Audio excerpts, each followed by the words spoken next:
Good evening, and thank you for joining us. The top government scientist charged with helping to develop vaccines for coronavirus says lives were lost because the Trump administration ignored his warnings in the early days of the pandemic.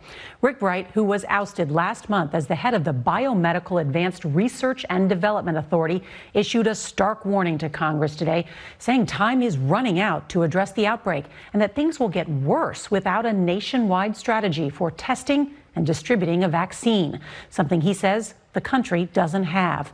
And as we come on the air tonight, another sign of just how bad things already are. The virus has now killed more than 85,000 people right here in the U.S., and there are more than 1.4 million confirmed cases nationwide. Beyond the staggering loss of life, tonight we're also learning more about the economic toll of this pandemic. Nearly 3 million Americans filed for unemployment benefits in the last week alone. And there's breaking news just coming in tonight on that deadly, mysterious illness affecting children across the country. It's already killed 3 children. And tonight, the CDC is drawing a direct link between the disease and coronavirus and asking doctors to report those suspected cases immediately. Well, there's a lot of news to get to tonight, and our team of correspondents is standing by. CBS's Nancy Cordes is going to lead off our coverage tonight from Capitol Hill with that explosive testimony. Nancy? Nora, Rick Bright was part of the nation's preparedness team, and he delivered a blistering view of it today. And he issued this warning that the window to act is closing if the government wants to head off a second surge. Without better planning, 2020 could be the darkest winter in modern history. Bright told lawmakers he was ousted last month after refusing to embrace the drug chloroquine as a possible COVID cure. When I spoke outside of our government and shared my concerns for the American public, that I believe was the straw that broke the camel's back. The president has repeatedly touted hydroxychloroquine. It could be a game changer. And did so again today.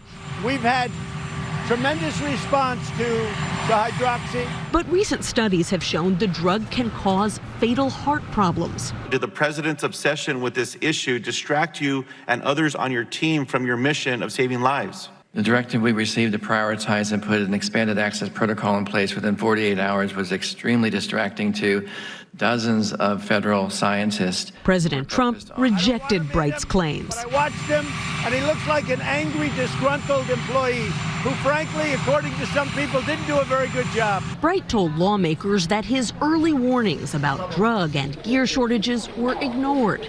He shared one disturbing email he received from a medical supplier back in January. Our mask supply, or N95 respirator supply, was completely decimated. And he said, we're in deep, the world is, and we need to act. And I pushed that forward to the highest levels I could in HHS and got no response. So people died because you weren't listened to?